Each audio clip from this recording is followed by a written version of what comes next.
comes down to, Richard, is know your therapist. Do it with people that you know and trust.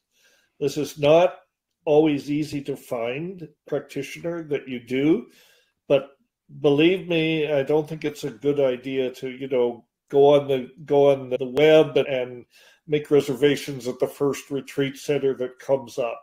Welcome to Mind, Body, Health, and Politics. I'm your host, Dr. Richard Lewis Miller. The mission of Mind, Body, Health, and Politics is to enhance your physical and emotional well-being and encourage community. I stress encourage community because I believe community is essential, particularly at this time in history. I also believe that human beings are basically friendly tribal animals. And when we associate with one another in small enough groups where we know each other by name or at least by face, we are cooperative. We like hanging out together. We like doing all kinds of things together, whether it's playing baseball or watching baseball or doing a sewing circle or a reading circle. We love eating together in groups. Some of us like taking psychedelic medicines together in groups. We like doing things together because we're tribal and we're good and we're decent. But we also must remember that there is and I use the word must purposefully, we must remember that there's a very small percentage of us who are very different. They're still part of us, but they are very different. They are predators. They are the people who want to dominate. They've been this way since we lived in the caves. They were the ones who came out of the caves with the biggest clubs. They were the ones who then led groups. They eventually, from going in little groups to larger groups, they became what they called kings. And when they were kings, they subjected people, which means the people around them were not citizens, they were subjects. A king could just say, cut off his head, and that was the end of the head. As you know, Henry VIII did that with several of his wives. Throughout all of history, we've had these people, whether it be the pharaohs in Egypt, Julius Caesar, who overthrew an experiment with democracy in a republic in Rome and created an empire. You can jump forward in history to Genghis Khan, Napoleon, Hitler, Mussolini, Putin, Trump. These are all people who want to subject and lead by dictatorship. It's our job as people who want to maintain a democracy and a republic. A democracy, one person, one vote. A republic, everybody equal before the law. Those of us who want to maintain that must stay aware, and we must get out and vote. It's essential. I grew up thinking, oh, I live in a democracy and a republic. It's permanent. But it's not permanent. It's an experiment. It's an experiment that started with our revolution when we went against the King of England, George, and we also went against the church because George ruled by divine right, which means if you did something against the king, you were doing something against the church and God. And that was a fearsome thing to do. But we overthrew that, and we have this experiment. We must stay aware and maintain this experiment, I implore you. In the words of one of my great heroes, Thomas Jefferson, eternal vigilance is the price of liberty. Today, on Mind, Body, Health, and Politics, I have the privilege and honor to have with us a man I consider a friend, a man who's been with us here on Mind, Body, Health, and Politics before. He's a world-famous ethnobotanist. He is the founder of the McKenna Academy. He's so well published, if you go to Google, you'll find all kinds of information, and I urge you to go there and do research on Dennis McKenna. You want to know about him and his contribution to all of us. Welcome to Mind, Body, Health, and Politics, Dennis. Thank you, Richard.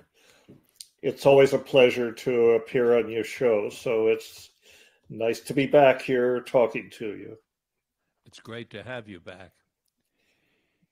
I'm going to ask you a question now that's more, sort of a general question about where you're at presently, and then we're going to get into what we both have agreed is the topic of the day, psychedelic science, adverse effects.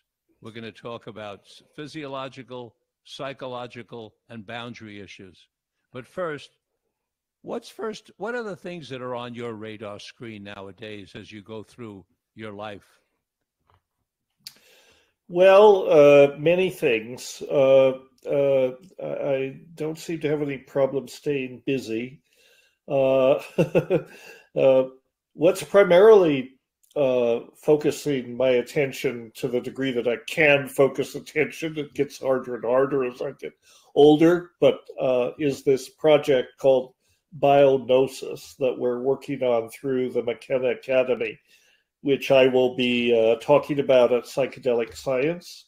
And Biognosis is an umbrella for a number of things, but probably the key component of this is bridging ancestral wisdom and scientific knowledge, creating a nexus where these things, these two worldviews, can come together and complement and reinforce each other. And a lot of what that has to do with is this university in Iquitos, Peru, that I've worked with for over 50 years. There's an herbarium at the university there. It's called UNAP, is the name of the university, or Universidad Nacional Amazonia Peruana is what that stands for. And there's an herbarium there that has been very important to me ever since I've been doing ethnobotanical research. That was one of the first places I visited as a graduate student in 1981. And I've worked out of the herbarium ever since. And I now have a close friendship with the curator of it, an amazing fellow named Juan Ruiz, who is, it's been said that when a medicine man dies, it's as though a library has burned down, and this Juan Ruiz is that library, I mean, he's a scientist, but he also has another foot in traditional medicine. He's not a person who writes things down.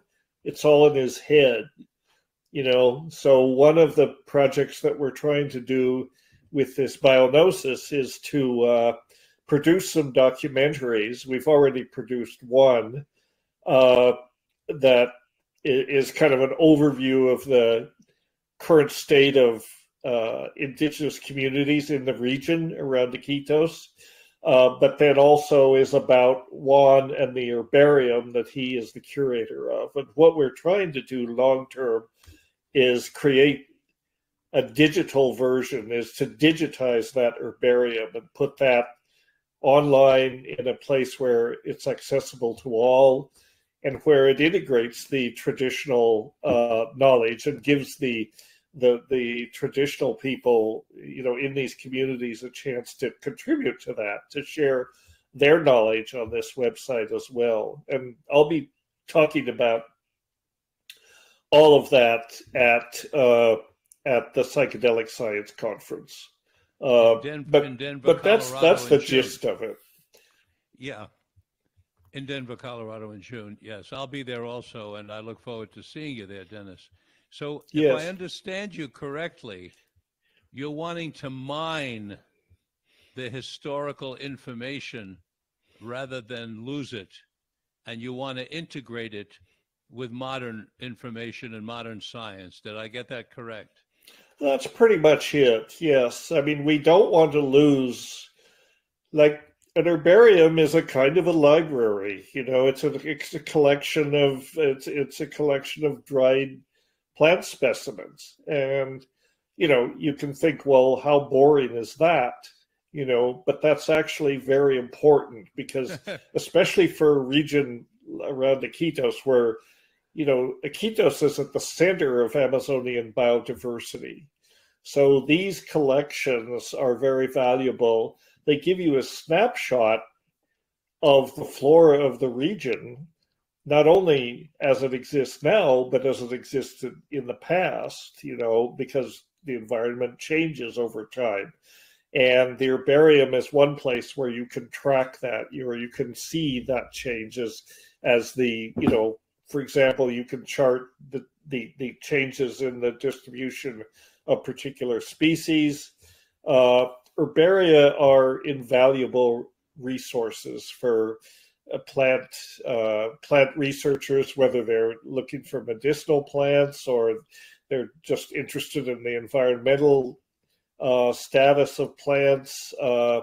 It's a multidisciplinary kind of resource that many people in the life science can use for whatever purposes that suit them. And the idea of working on this sort of, UNAP is not exactly the most well-funded academic institution in the world. It's in a developing country. It has limited financial resources. And so the herbarium has been neglected over time. It still exists, but it's in danger of being lost.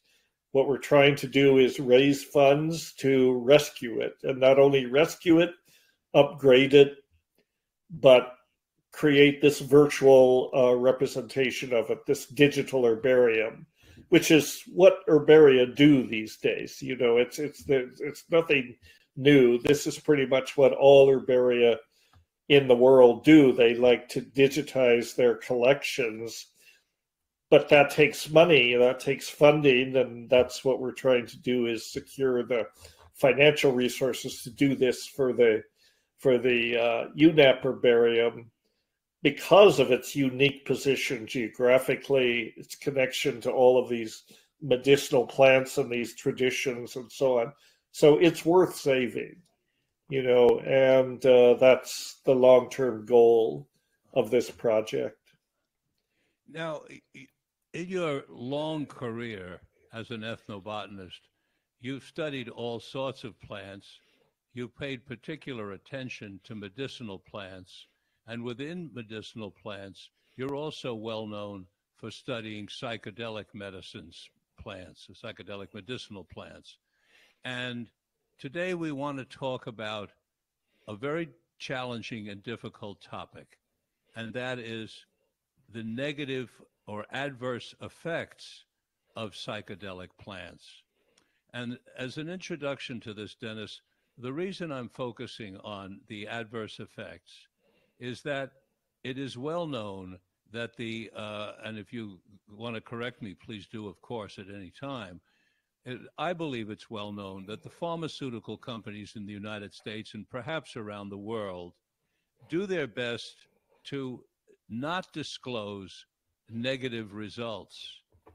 They seem to want to sanitize the results, and they even come up with words for adverse effects, such as they call them side effects, which people all over the United States now use the word side effect.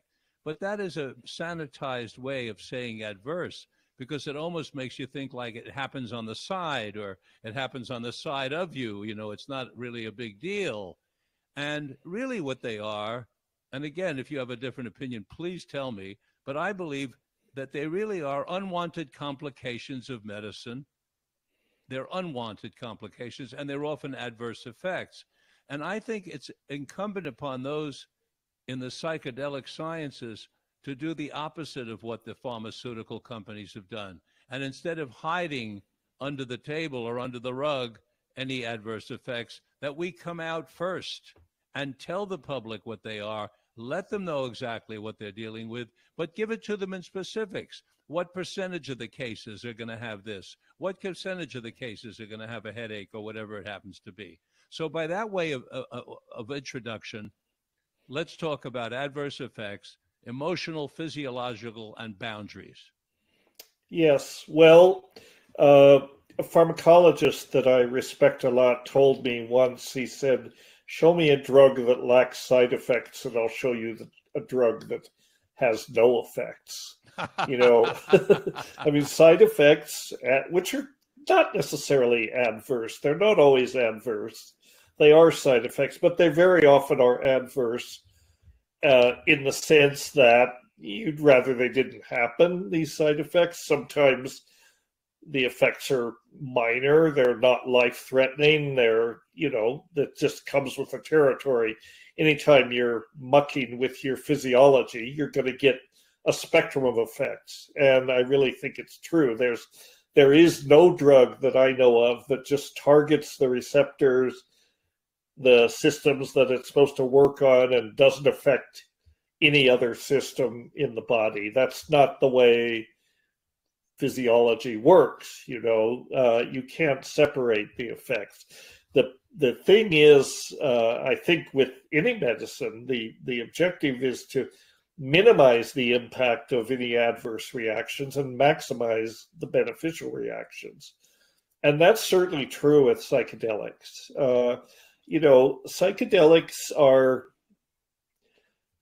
as a class of drugs, as drugs go, they're remarkably safe, in terms of their toxicology and their physiology and so on.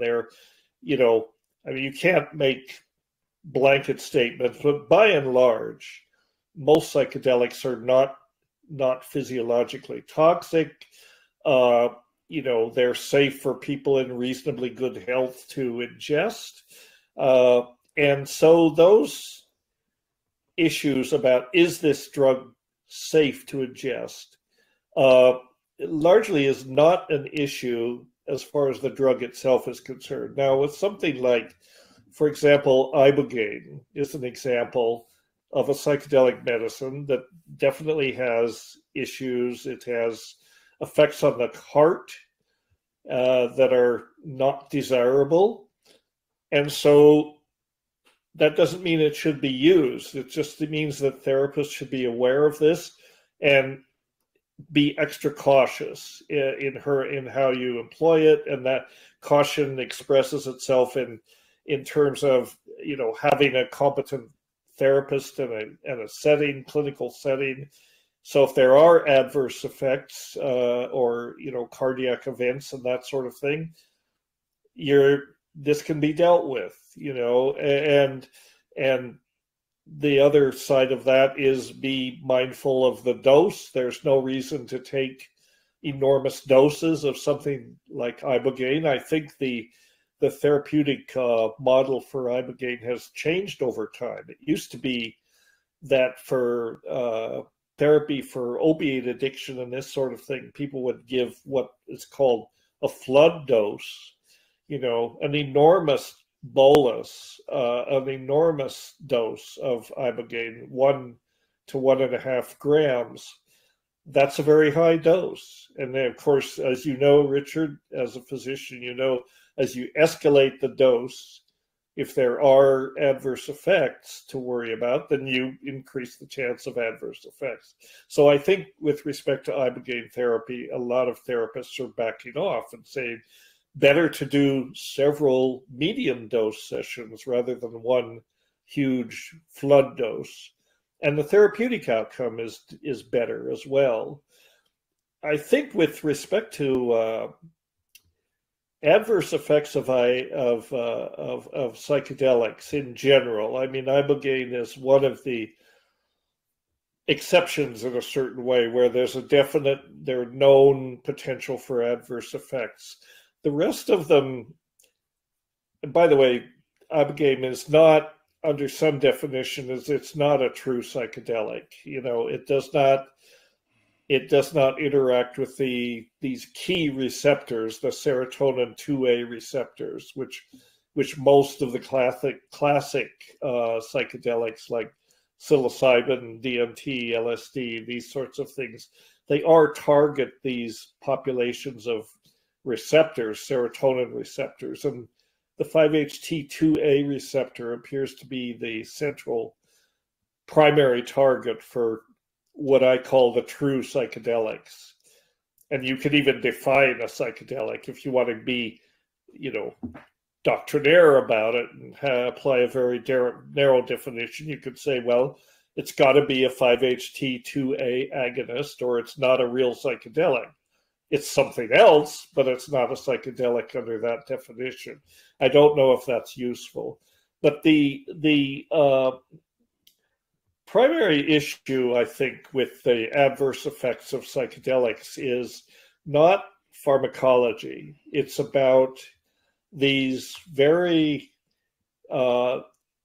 important and often discussed issues of set and setting.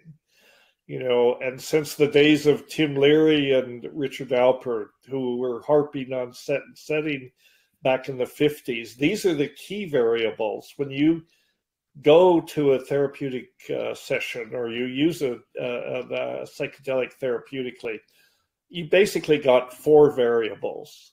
I mean, one is, what is the medicine, obviously? What is the dose? These are both factors that impact the use of it.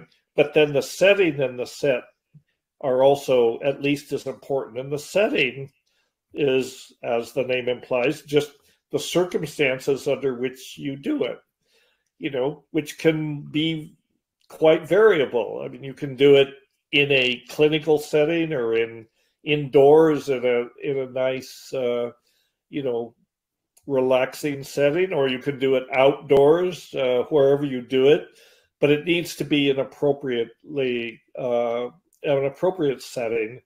Number one, it needs to be a setting where people know that they're safe, that they're looked after, that, the therapists are competent and able to, without interfering with their experience, they can gently guide their experience, and they can be there as a resource for people if they need it. If people get into states of anxiety, sometimes panic and that sort of thing, and the therapist in a clinical setting, or a curandero or shaman in the ceremonial setting, they have pretty much similar jobs, which is to hold the space is the word, make sure it's an appropriate setting, make sure that people feel safe in that setting, and that they're supported, and that they can reach out to the therapist if they feel they need support. So setting is just kind of obvious. You don't necessarily want to do it on the freeway, at 70 miles an hour. That's probably an inappropriate setting. Some people would say, well, what's wrong with taking it to a rock concert? Well, nothing, if that happens to be your preference, but it's not a setting where you can easily control things if something goes off track. So I wouldn't tell people not to do it, but I think people that do it, whether they do it under the guidance of a therapist or on their own, they need to be mindful of the set and setting, and just take reasonable steps to make sure it's a good, appropriate, and safe setting. Now, the set is much more complicated. The set is your mindset, and the set is what you bring to it. And some people say, well, the set is your intentions and your expectations and your state of mind. And it is that, but I think it goes much beyond that, because the set is you. The set is you and your life experiences and what you bring to this session, and that's going to affect your expectations and so on. So this is why, to have optimal experiences with psychedelics and minimize the chance for adverse reactions, it's important to not approach it casually, to approach it thoughtfully, to have some preparation before you even take the psychedelic. There may be, in the usual clinical protocols, you might meet with the therapist several times before you ever take the medicine. Have a number of conversations with them about what to expect, what's going to happen, what outcomes should people look for. So there's preparation, and then there's the setting itself, the session itself in an appropriate setting with appropriate guidance, and then integration, which is the post-session processing of what's happened to you. And you can take a psychedelic without any post-session processing, but you won't get as much out of it. I mean, the idea is that psychedelics open up such a different perspective, to the experience. And it often takes some time to process what happened and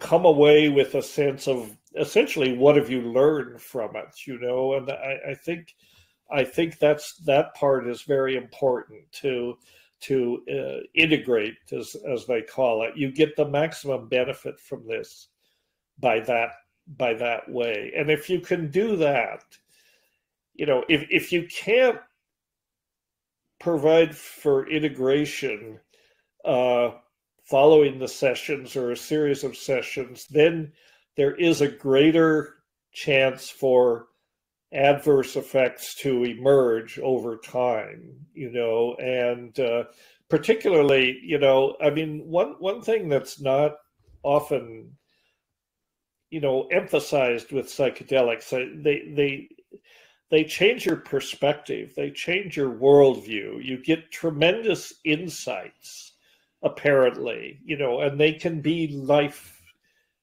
transforming. They can be transformative experiences, but they can also be tricksters, and I think one thing that people should bear in mind is, you can't necessarily accept without examination and reflection what the insights that you're getting from psychedelics. You need to allow yourself the time to so take the insight, put it in a, don't necessarily accept it. Think, give yourself a chance to reflect on it. What do your insights look like 24 hours later or 48 hours later, back in the cold, hard world of reality? Does it stand up or not? And so I think this is... In other words, if you take a psychedelic on a Sunday, on Monday morning, you don't just decide to call your boss and quit, or call your wife and say, I want a divorce, or things like that, right? Exactly. Yeah. Just give yourself time enough to, to let it sink in, basically, and to process it, and then look at that, give yourself, that opportunity. And that's not exactly an adverse effect from the drug, but it's a deficiency in how you process the experience, and yeah, if you take it and 48 hours later you quit your job, divorce your wife, go off to live somewhere in the mountains in a cave, maybe you want to be a little slow before maybe it is what's right for you, but give yourself a chance to do it. So I think that's a that's a hazard in a certain way of psychedelics, is just not processing it. And I'm probably a good example of somebody that didn't do that. And in some ways, and the adventures that my brother and I got into with mushrooms have all been talked about. And a lot of this has, looking back on that experience 50 or 60 years later, I'm appalled in some ways that we accepted it all, and we didn't really know what was going on. So I'm sitting here and thinking, as you're saying that when you were in the screaming abyss, you weren't doing a bunch of integration. We were not doing a bunch of integration. We were hanging on for dear life, Yes. Really, we were. And that's not, of course, and that's not what I'm recommending. Dennis, do you agree that, and I don't know if this is a potential adverse effect, but it's a potential major effect, that when a person takes a sizable dose, because one of the things you said is you want to know what the medicine is, you want to know what the dose is, and then the set and setting. Those are four important variables. And you said a dose. So when a person takes a significant dose of one of these, a true psychedelics, should one be prepared for the possibility that one is going to disrupt one's life or make major life changes, not necessarily overnight, but pretty soon, because the medicine is liable to mix with the person and have that large an effect? Well, yes, it is. I mean, that's sort of the point, right? I mean, that's why you're doing it in a certain way, because these medicines can catalyze a shift in your worldview. I mean, as we've talked about before, the therapeutic effect of these medicine is they enable you to step outside your so-called default mode network, your ordinary state of consciousness, the state of consciousness most of us are in most of the time, that keeps us on track. I mean, it may be boring, but it does keep us on track sometimes. And it also keeps us locked into habitual behaviors that may be what we're trying to deal with, whether it's our trauma or our addiction or our, depression, all of these things. These can be seriously disrupted by the psychedelic, and they open a window of time where you can look at these issues, whatever you may be dealing with, in a novel way and come back and say, I have better tools now to deal with my obsessions, my addictions, or whatever the issue is. That's the whole point of the therapeutic effect, is that it disrupts this default mode network temporarily, gives you a different perspective, and then when it's done, the default mode network, it's just like rebooting your computer. We've talked about this. It's like a big reset. The default mode network will come back together, right? Because the brain tends toward equilibrium. And it'll work better. It's literally like you rebooted your Mac or whatever. Maybe Windows people don't have this problem, but if you reboot your computer, it often works better because it gets kludge accumulated. And so that's the therapeutic effect. It can be a catalyst for this kind of change, I'll give you an example of that in my own case, Dennis. I'm 84 years old now, and throughout my life, I've had a lurking feeling, always sort of lurking in the background, that I'm doing something wrong or maybe even bad. And I've been through plenty of therapy and I've had a lot of psychedelics, and I never could quite get a full handle on what it was. And recently, a psychedelic medicine showed it to me. And what it was is that when I was about 4.5 years old, I had a sexual experience with a babysitter. And nowadays, they would call it sexual abuse, no question. Mm-hmm. And she was about 12 or 13, and I was about 4.5. And it was repeated over time. She was a babysitter. And the psychological, physical feeling while it was going on was extraordinarily pleasurable. So every memory of it in that regard was wonderful. But what I missed was, even though the actual experience was so pleasurable, I was aware, even at 4.5, that I was doing something that was not right in our culture, not right in our society. And the way I knew it was the girl told me I couldn't tell anybody in the world. So I had this dirty secret. And what it left me with, until I got into therapy when I was 16 and got unloaded some of it, was this feeling that I've done something wrong or bad. Mm-hmm. And it finally came to me in a recent psychedelic experience, so I could unload that last, bit of weight, of psychic weight. And it was a positive disruption. It was just the kind of thing that you're talking about. And I wanted to share that story. You talked about Ibogaine, a flood dose, and how that could have an impact on the cardiovascular system that is adverse. Are there particular idiosyncratic adverse reactions that you want to mention to any of the others, to DMT, psilocybin, LSD, MDMA, ayahuasca? 5-MeO-DMT? Any of those stand out for you in terms of specific? Yeah, well, I mean, one of the things you do have to be aware of is the potential for serotonin syndrome, right? And this becomes a problem, or potential problem, I should say, when you're taking things like ayahuasca, because you've got MAO inhibitors are one component of the ayahuasca, and the other is DMT, right? It's the MAO inhibitors that that are required to render the DMT orally active. And if you're taking SSRIs before you take the session, then there's a potential for adverse interactions. At least there is a potential for that.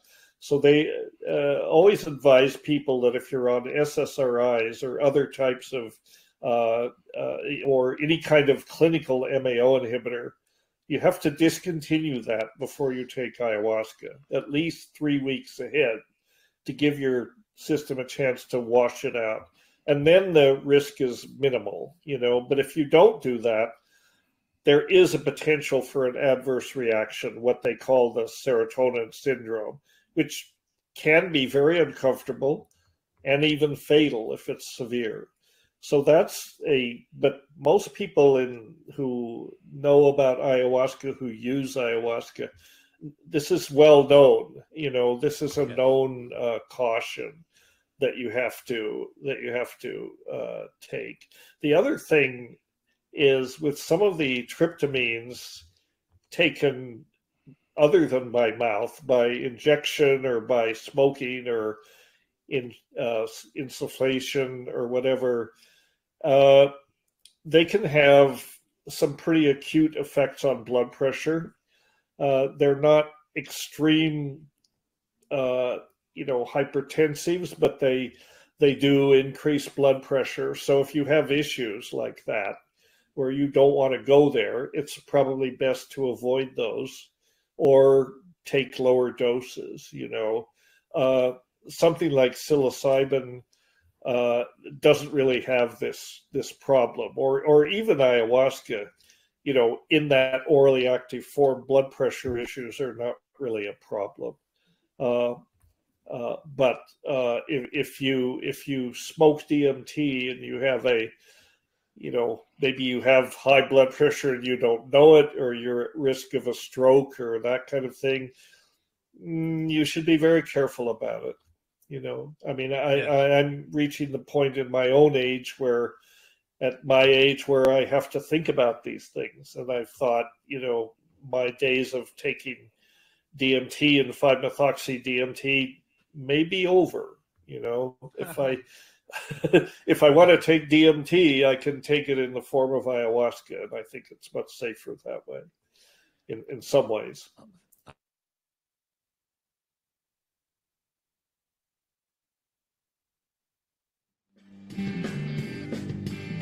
Hey everybody, it's Tommy D, the nonprofit sector connector, coming at you from my attic. Each week here on talkradio.nyc, I host the program Philanthropy in Focus. Nonprofits impact us each and every day, and it's my focus to help them amplify their message and tell their story.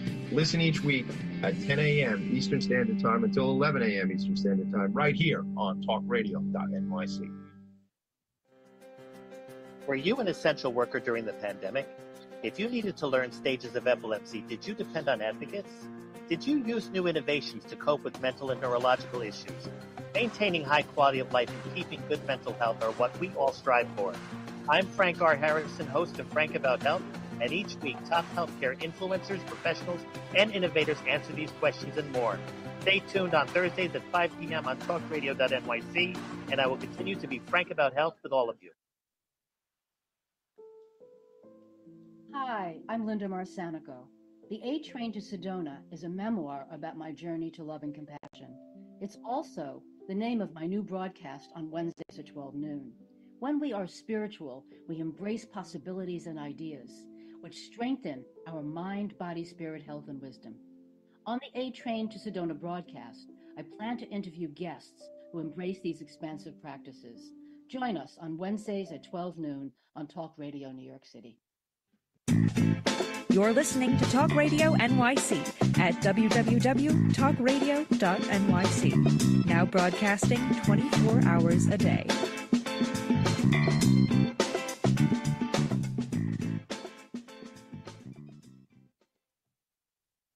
The first time I took DMT and smoked it back in the late 60s in Ann Arbor, Michigan, was the last time. It had a very interesting experience. I smoked it, and I was like 0 to 60 in the cosmos in no seconds. And I came back down in maybe 5 minutes or less. And I immediately said to the gentleman who gave it to me, I said, I'd like to try this again. And he gave it to me, and once again, like a rocket ship, I was off in the cosmos.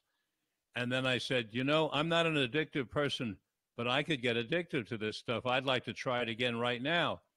And he gave it to me again, and off I went into the cosmos again. But this time, when I was out there, I literally saw a big red sign saying caution, on and off, red sign, caution, caution. And then I heard a voice, and the voice from out of this nothingness, a voice came and said, anything that takes you that far, that fast, is to be treated with the deepest respect. And I came back down. I've never tried it again. It's not just the respect message that got me not to try it again. It's that I didn't feel in retrospect that I learned something that I could bring back and use. It happened so rapidly to the cosmos that I couldn't get a hold of anything. And I liken it to what's considered a heroic dose of LSD, because when I've taken heroic doses of LSD, I bypass the middle zone where I can get work done, looking at my personality, go through ego death, look at various ways to improve myself. I bypass that, and I go right out into the cosmos. And I remember, who was it? Chris Beisch told me he took that 93 times he took heroic doses. But in retrospect, in a way, he didn't get the meat and potatoes, but he got the cosmos. Can you relate to what I'm saying? I lost your voice there, Dennis. David, you better come on. We lost Dennis's voice.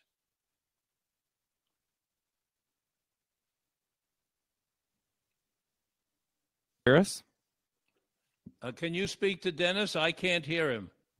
You'll need to unmute, Dennis. It says that you're muted down below. Sorry. You're back. No worries. Was mucking around with trying to optimize my volume output here. Okay. I've got my... Are you back? Now I muted it again. Okay. No, I hear you. I'll stop fiddling with it. I was asking if you could resonate to what I was saying about bypassing the working zone and going right out into the cosmic zone. This is one of the deficiencies, if you want to think of it that way, of DMT and these short-acting tryptamines, is they're so rapid that by the time, if you take them in other than in ayahuasca, if you take them in ayahuasca, you get the experiences stretched out over several hours. And it's much more useful if you smoke DMT or vape it or inject it.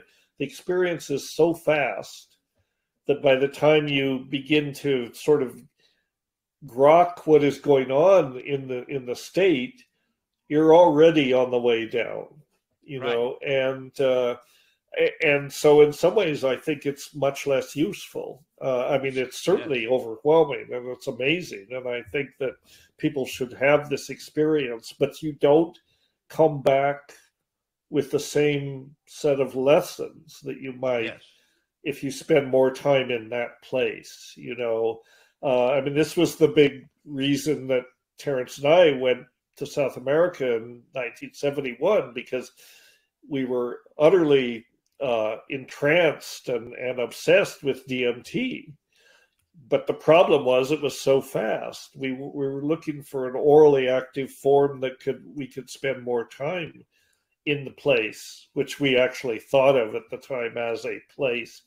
We didn't really understand the pharmacology of ayahuasca at that time, but that's what that was. So we went looking for this much more obscure orally active preparation called ukuhe, which I think we've talked about. But I think that's right. Interestingly, some people are working now with this extended state DMT clinical protocols, which you probably heard about, where you have an indwelling catheter, and then you can have a continuous infusion of DMT, and you can control the dose. You can increase it or decrease it. You can get to a comfort zone, although I don't think there's anything about DMT that's particularly comfortable, but maybe a zone that you can that is not completely overwhelming, and then you can extend that state for beyond 20 minutes. You can maybe spend an hour and a half.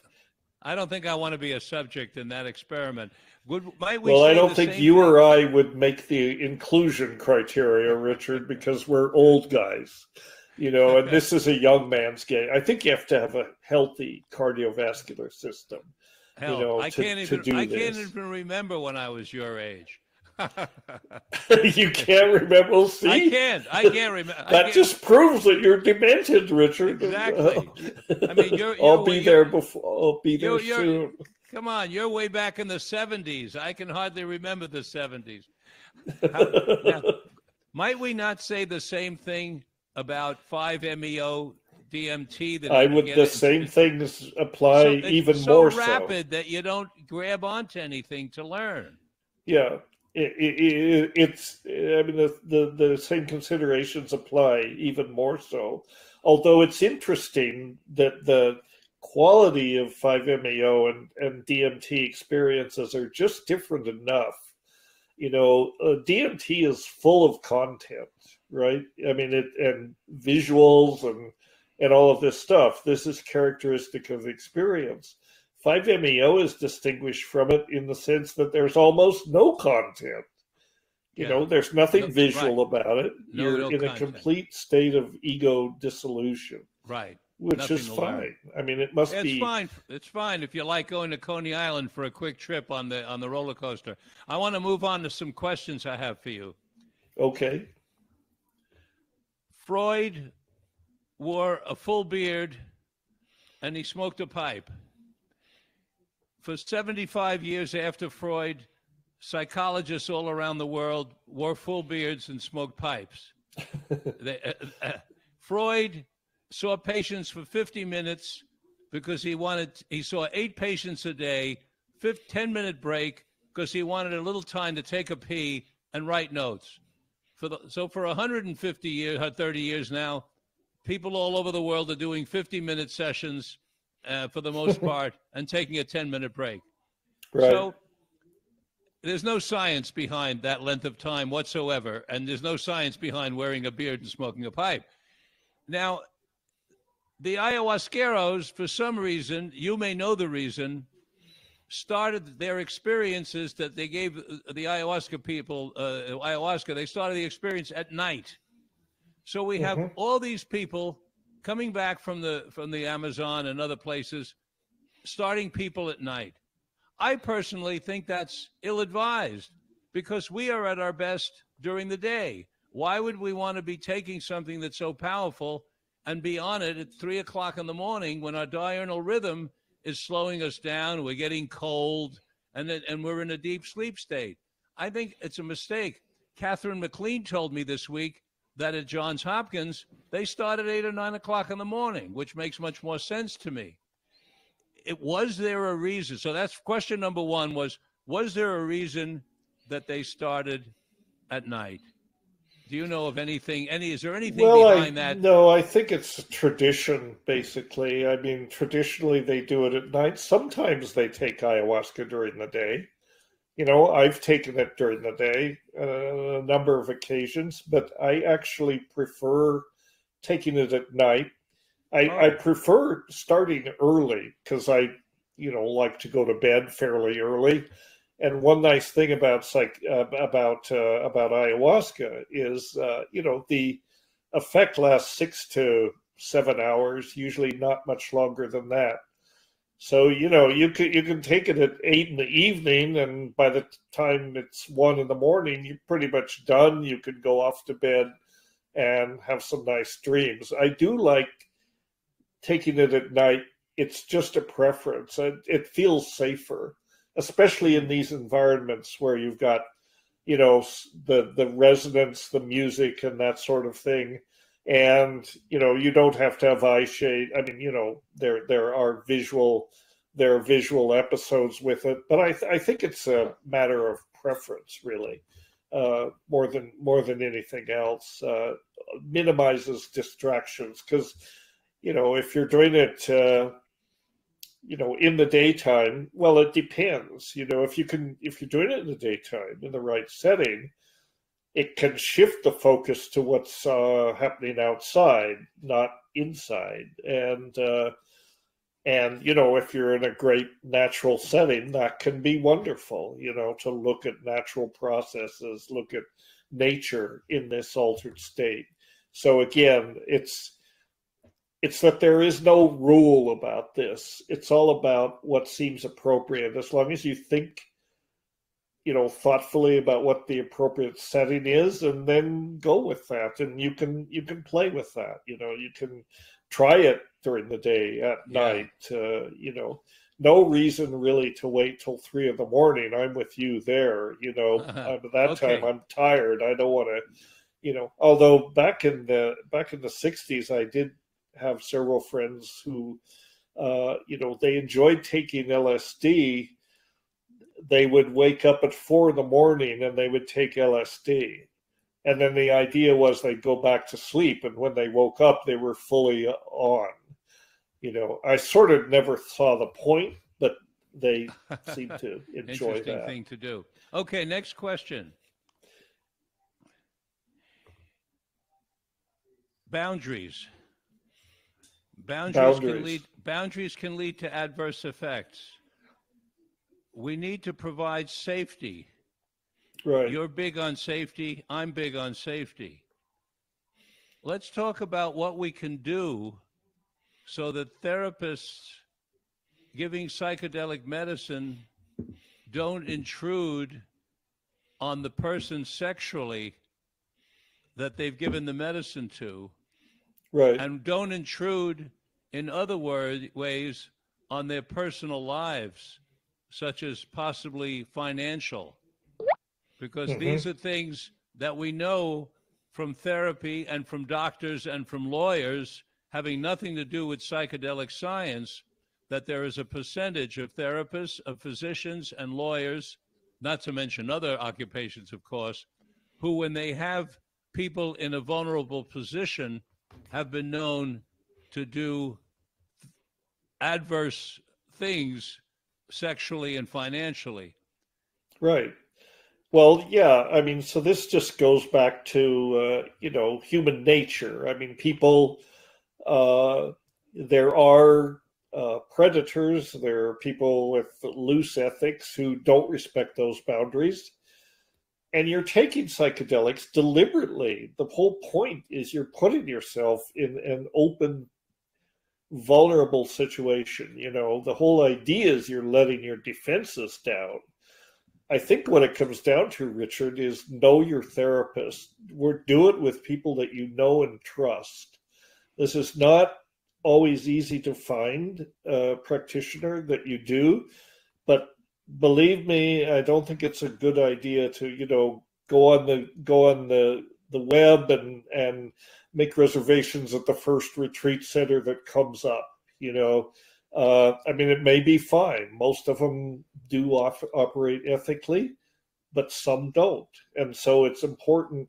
I think it's important to have a personal connection with the person, or at least be recommended by people that have been to the place, that can tell you, that can, express confidence in the thing. And this is another reason why it's important to have at least several Zoom conversations, or at least one Zoom conversation, and ideally a personal meeting with the therapist or therapists before the session, just to get a feel for what they're like, in an unaltered state. Do they seem like reasonable people who have your best interests at heart, and you don't always know, but it's all about, and it's not restricted to psychedelics. In every kind of spiritual tradition, there is this dynamic, and people enter into these practices with the idea that they're going to open themselves up. Well, if the therapist is, a sociopath or a predator or someone that likes to use that occasion to gain advantage of people, sexually, financially, any other way, then it's perfect for them, and you have to be aware of it, I mean, I don't think it's, well, I can't say how prevalent it is. I'd like to think that it's rare, but we don't know. It's relatively rare. You and I would know much more about it because we know of the cases. They're in the wind. I interviewed a man a few months ago named Hunt Priest, and he's an Episcopal priest. When he was 52 years old, he decided he wanted to take psychedelics. All his life, he was turned off. He was scared. He thought he might jump out of a window. He believed all the government nonsense. 52, he decides he wants to do it, and he can't find a guide. And it took a long time for him to find a guide. He finally did. He had a wonderful experience. 2 years later, he took it again, had a wonderful experience.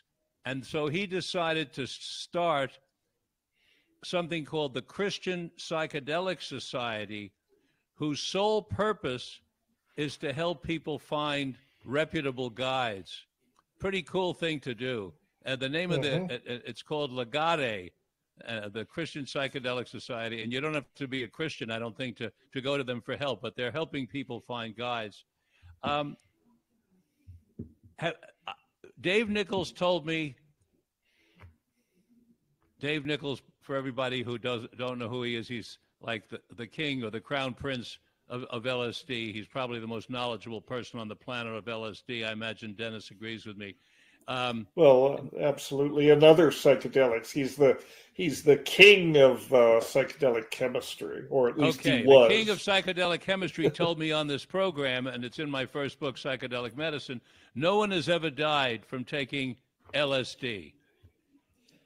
We don't know of anyone who's ever died from taking MDMA, although people have died while on MDMA when getting overheated and going into hot tubs because they're of elevated blood pressure. Well, so how is that not dying from taking MDMA? Well, it is dying, but it's dying because it's a combination of taking it in a certain circumstance. So there's a warning: you don't take it in that circumstance. Right. In other words, if you're following Dennis McKenna's advice on set and setting, you're safe because you're not going to be overheated and you're not going to be shooting your blood pressure. And this is why it's important to come to these things from a informed place. Educate yourself about them before. I mean, talk to the therapist certainly, but then do your own research as well. Look at resources like Arrowhead.org and so on. Arrowhead.org is a tremendous resource. For one part of it that's very helpful, I think, are the trip reports, especially if you've had no experience with these substances. If you go to Arrowhead, look up the substance and look at the trip report, there are usually many trip reports. It's useful to review that. Then you get a better idea what you may encounter. It doesn't mean that that's going to happen to you, but you get a feeling of the spectrum of reactions that you might have. Let's underline what Dennis said in red. Arrowwood, EROWID, EROWID. Look it up on Google. .org. Arrowhead.org. tremendous a resource. wonderful service for the psychedelic community. There's great people running that site. Yes, very much I so. always like to plug. Well, we talked a little bit about emotional, a little bit about physiological, and a little bit about boundaries. Is there anything else on adverse effects you might want to add, Dennis? In fact, well, let me do this before you answer. Let me give you some time to reflect, and I'll do a commercial, and then I'll come back to you. It's not really a commercial, but I'll make a comment. Okay. Please go to our website, mindbodyhealthpolitics.org. Check out the archives. They're free, open source. There's a wealth of information for you. Look at the archives on mindbodyhealthpolitics.org. If you push the subscribe button, it'll help us in some way. I'm not sure how, but it will. Also, take a look at my two books, Psychedelic Medicine and Psychedelic Wisdom. And while I'm at it, look at Dennis McKenna, MCKENNA, and check out his books. You have to read The Brotherhood of the Screaming Abyss. That's an absolute must. Everybody has to read that book. And then, and there's a new edition out. And there's Richard. a new edition. That's right. There's a new edition. 10th anniversary edition with actual new stuff in it. Oh, there is. Well, maybe you have to get a copy and get you back. So yeah, do that, if you bought folks. the book 10 years ago, now you have to buy the new one because there's a new chapter. Okay. I just found enough, out enough shameless self-promotion. We got in trouble for this once in the old days. I remember when I was on National Public Radio, we did too much talking about our books. Did you think of anything you want to add before we end? Not really. I think we pretty much covered it. I mean, something we have not mentioned that maybe is worth mentioning is this this syndrome called, I think it's called persistent hallucinogen perceptual disorder or something like that. It's a recognized syndrome. It's very rare, but this is where, this addresses that rare situation where you expect to come back. You expect the default network to reconstitute itself and you return to consensus reality. Sometimes that doesn't happen. For a very small number of people, they have persistent effects. And it's not clear that there's anything to be done about it, and it's not clear. I don't want to alarm people. To really cover the bases about adverse effects, it's important to mention this. And actually, Rick Strassman, who I believe you've interviewed on your show, has published a couple of papers about this. So, it does happen, but it's rare. That doesn't mean that, it's just worth mentioning. It's HPPD, hallucinogenic persistent perceptual disorder. It even got its own little diagnosis. Yeah. And the other thing is, I would say, I hear from people that sometimes, they have a series of very powerful experiences, and they get into a place of delusion, and I can sympathize because I did it myself back in the day. But it's important to, again, get the perspective of what you're experiencing. How does it stack up in the face of cold, hard reality? Does it still, and sometimes people, write to me and say, I've figured out that, I'm the Messiah, or that sort of thing. I am the person destined to save the world. And my response to these folks is usually, dude, you don't need to tell me this. You need to be talking to your therapist, because you're seriously deluded,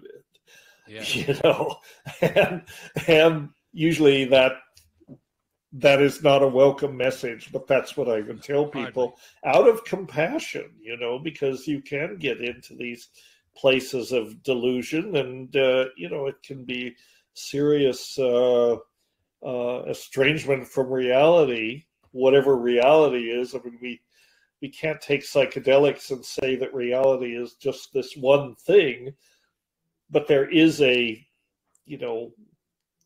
something that we might call an ordinary, non-ordinary state of consciousness, which is, for good or bad, that's where we are most of the time, and,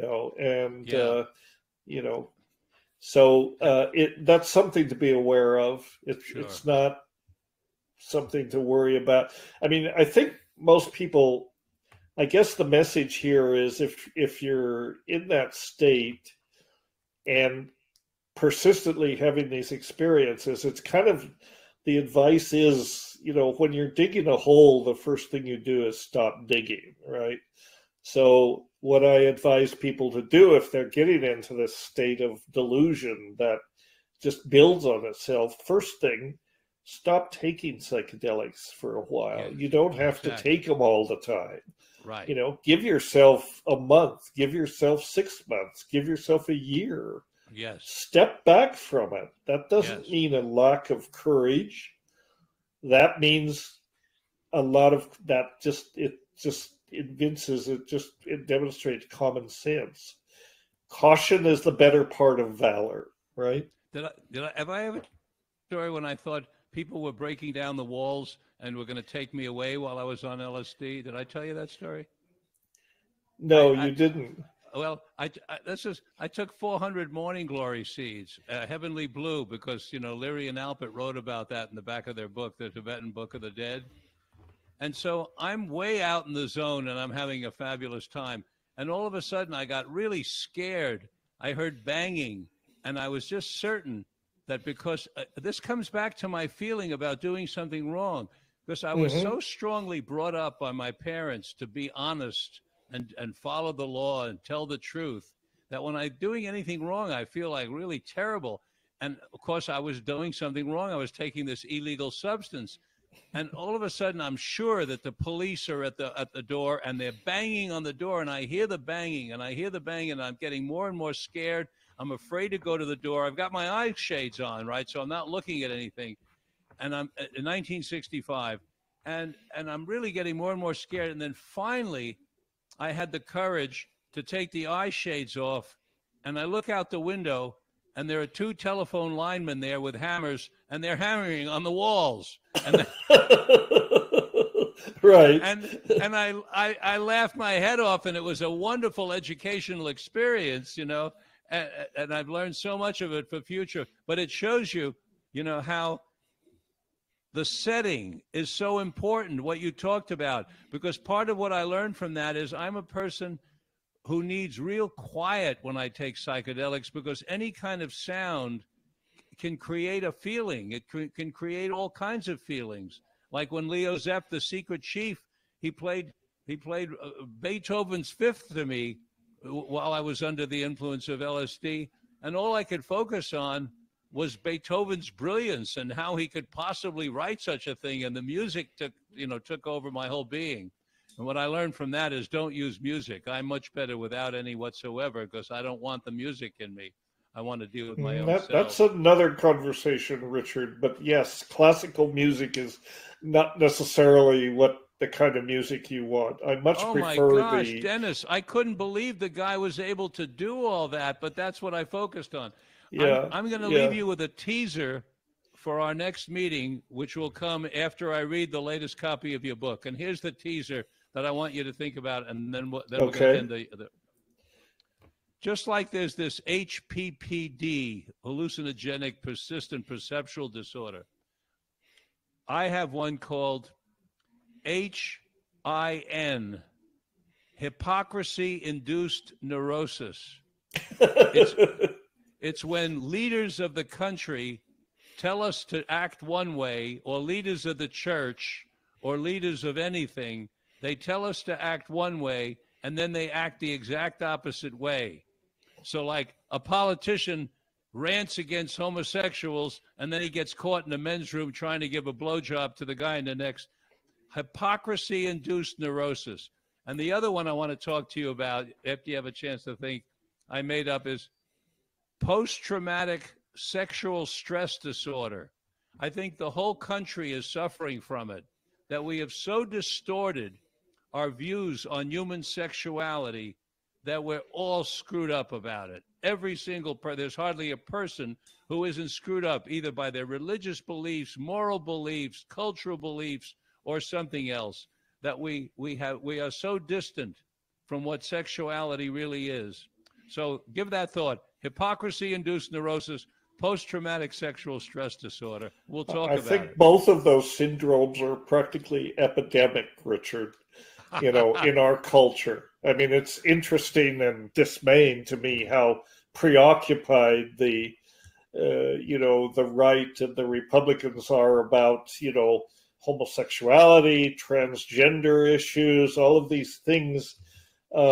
These are, why should they care? Well, that's what we're going to talk about. We're not going to talk about that next time because I'm going to have to. Okay. Well, you want to go on? I forget, on an internet broadcast, we can go on indefinitely. We could go on indefinitely. Let's Richard, continue. I'll imagine I'll run into you in Denver. And yes, I'm I looking very much forward would love to to see you in Denver and give you a big hug. Yeah, so we'll let it go for now. Okay. Great to talk to you. Yeah, okay. Send me a copy of your latest book, please. And I'll have some some in Denver. I'll put you on the list. Okay. Thank you. And thank you for being with us and taking your time here today, Dennis McKenna. It's been wonderful having you here. Always a pleasure. And thank you all listeners for being with us today on Mind, Body, Health, and Politics. I remind you that we broadcast at 9 o'clock every Tuesday morning, as we have for the last 20 years. And you can also go to the archives of all of us modern people do and listen anytime, anywhere. Until next time, this is Dr. Richard Lewis Miller reminding you that good health is worth fighting for, and it's essential for life, liberty, and the pursuit of happiness.